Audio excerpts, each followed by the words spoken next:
করতেছি তেল দিব না, রান্না শুরুতে দেখাই নেই, কারণ লাস্টে দেখাবো।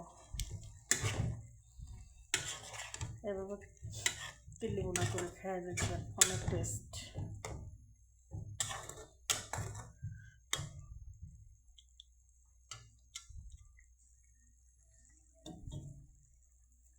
আমি আস্তা মশলা ইউজ করি নাই, সব ফাঁকি মশলা ইউজ করছি, আর আদা রসুন পেস্ট, বাস খাওয়ার জন্য উঠ করবো। লোকাল লোফ, তেল দিব না।